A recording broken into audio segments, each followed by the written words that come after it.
Welcome to the SDG Media Zone. We are live from the UN Ocean Conference here in Nice, France. I'm delighted to have Mr. Fabien Cousteau, Aquanaut, with us, and Mr. Omaar from ITV News, who will moderate this session. Thank you so much. Great, thank you very much indeed. It's very nice to have you here, Fabien. Thanks for making the time. Absolute pleasure. Now, the first question, obvious question, is what is an aquanaut? Well, we talked behind the scenes. So, an aquanaut, by definition, is someone who trains to live and work underwater based out of an undersea marine laboratory in saturation. So saturation, for those who don't dive, is the maximizing of decompression obligations, essentially, at a given depth or given depths. And so what that means, like an astronaut in space, it's not easy to get back to land, or to the surface in our case. But what that does offer is you trade your access to the topside world by giving you unprecedented access to the bottom world. And you can leverage that coefficiency of time to do science and research and data gathering and that human technological interface for testing all sorts of different technologies and so on and so forth. And it's the very unique tool as opposed to submersibles, which segregate you from the environment. They're very useful tools for certain things, or an ROV, AUV, or a boat and diving from the surface, or a satellite for that matter. So to me, that's a missing tool in the toolbox of ocean exploration. I had the privilege and honor to lead the longest mission at the only remaining undersea marine laboratory called Aquarius, where we spent 31 days in saturation underwater and doing over 3 years worth of scientific research because of that luxury of time. When you say aquanaut, and it's interesting that you made that analogy to astronauts about being difficult to come back to Earth, it conjures up in your mind that an aquanaut, like an astronaut, visits almost another planet, Yes. A sort of an alien planet. Is that a fair sort of analogy? Is that what it's like down beneath our oceans? I would say yes, with one exception. We hold all the strange and crazy life that we know of in the universe, right? The alien world. I would almost flip it on its upside down, because technically we are the invaders to the undersea world. So we are the aliens. But it's ask an astronaut what they're looking for in space. They're looking for water. They're looking for the what ocean represents for our world, our little oasis in space, which is the reason we exist, right? And ocean is our life support system. It's our circulatory system that makes us as a species possible. Now, I mean, this life, this career, this calling, this passion, it's in your blood, isn't it? I mean, Quite literally. Quite literally, yeah. We have the same salinity in our blood as the ocean. No, but do tell us about your family's long involvement in this kind of calling. I'm a third-generation ocean explorer. Although I did go to schooling and college and all this, my classroom was the ocean. And then the most fabulous teachers were, of course, the previous generations, my grandparents and my parents, but also the people who shared those experiences on expeditions back in the days when you couldn't call home.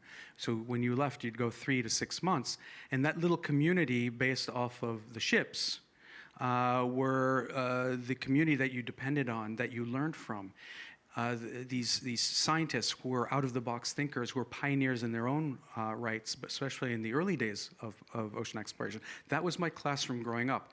I've been scuba diving since my 4th birthday. Don't do that to your kids. Although they should explore, but now it's 12 years old officially. And I've been on expeditions regularly since I was 7. So my understanding of this planetary system is based mainly from the bottom up, from the ocean world. And my appreciation and love for the ocean, and addiction to some extent about this, is because this was always a part of my upbringing and background. And how has what you've seen since being 4 up to now, have you witnessed what's happening to the health of our oceans and marine life? I think we all witness what is going on, and there's a concept called shifting baselines that kind of pollute our perception of the realities and the speed with which things are changing. I go back to the perspective and the privilege of having 3 generations worth of vision on the trajectory, and to try not get into a very dark place in this conversation. The world has changed a lot. There are many places in the ocean world where I can't bring my own daughter to go diving because they don't exist anymore. They're completely decimated and they're a barren wasteland because of all the things that we talk about at conferences such as UNOC.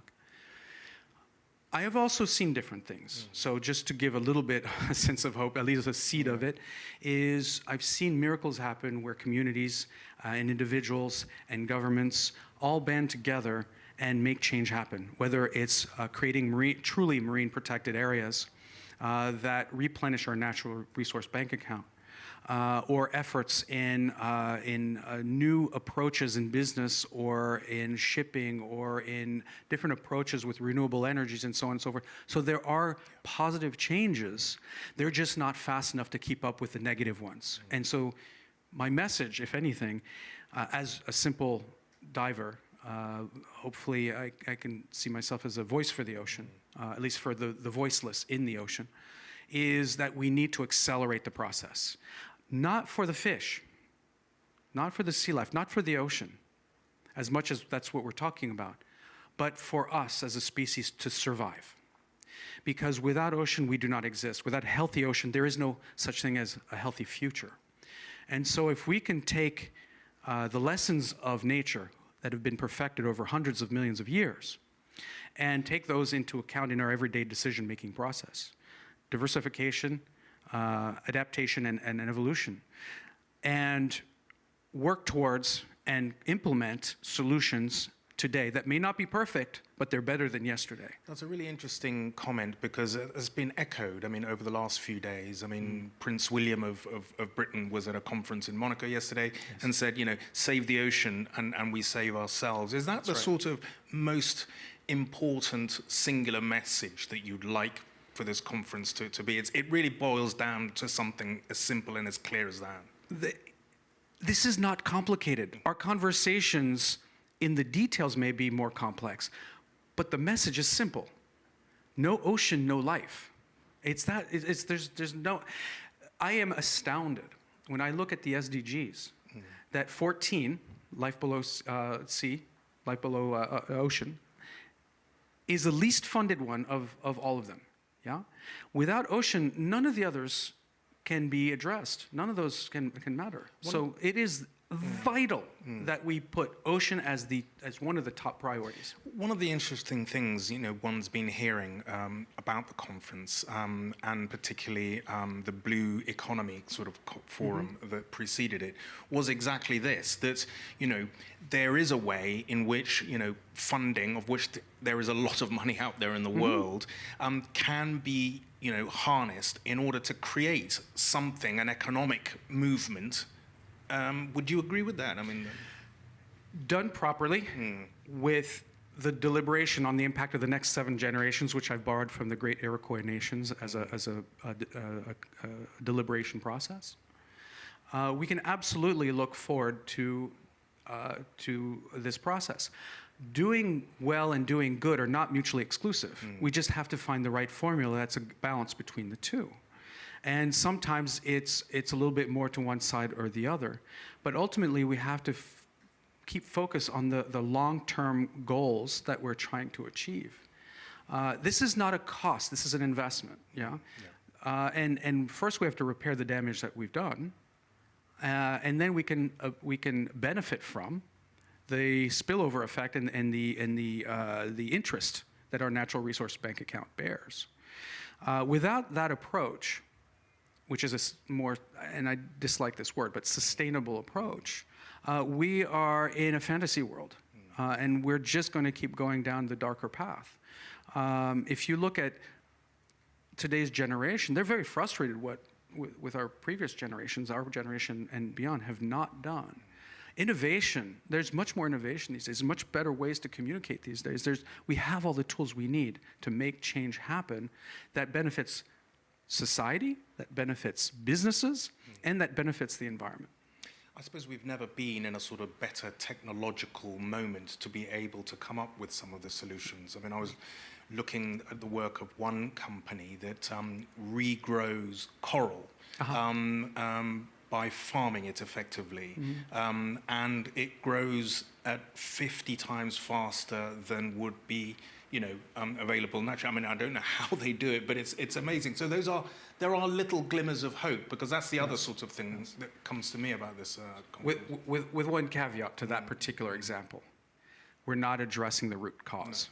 No. Yeah. Correct. So pollution issues and climate change related issues are fundamental to be addressed before we can hope for a coral reef ecosystem, the likes of which was around 50 years ago, 30 years ago. Otherwise, it's just a sticking plaster. It's exactly, and it's going to end up crumbling eventually.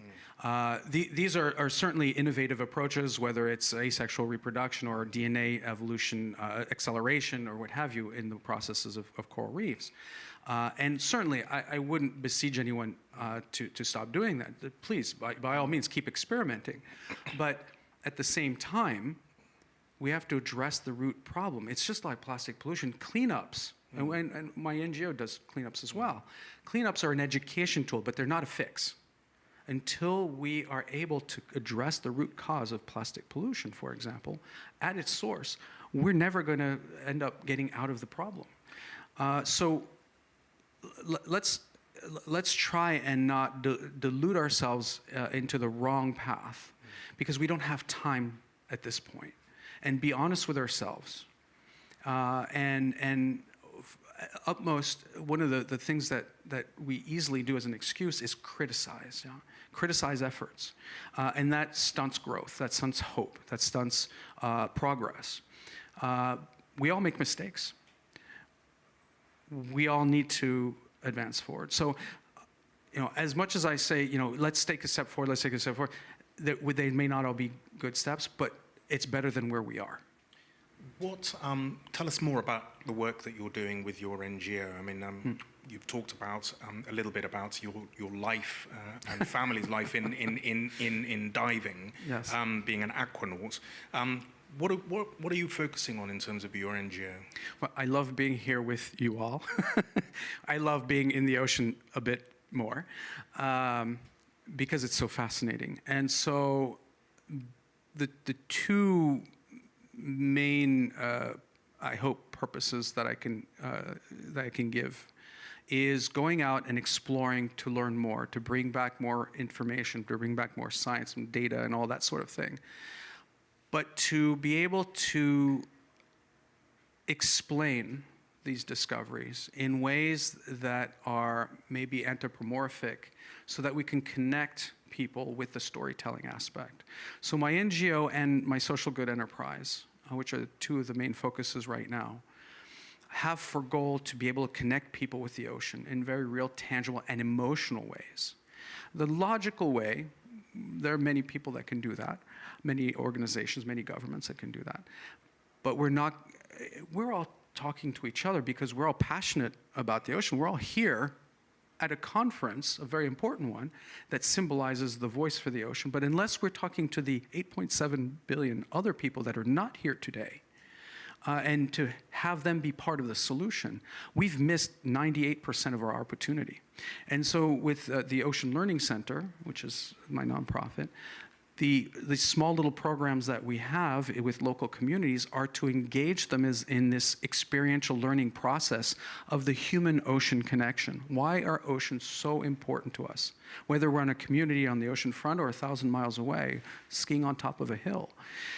And with the social good enterprise, we're building the International Space Station of the Ocean as a research station so that we can not only explore the ocean in a very unique way and add another tool in the toolbox of ocean exploration, but to be able to use that knowledge for the greater good of humanity so that we can make better decisions in the future so that we can share that data, share that knowledge, the innovations, whether it be biochemistry or biomechanics or climate change related issues and what have you.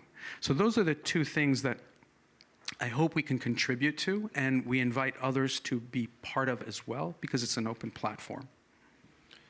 Thank you very much indeed, Fabien Cousteau. It was really interesting to hear you talk, and fascinating life and fascinating session. So thank you very much. Thank you so much. Thank you for your time. Not at all. Thank you. Happy World Ocean Day.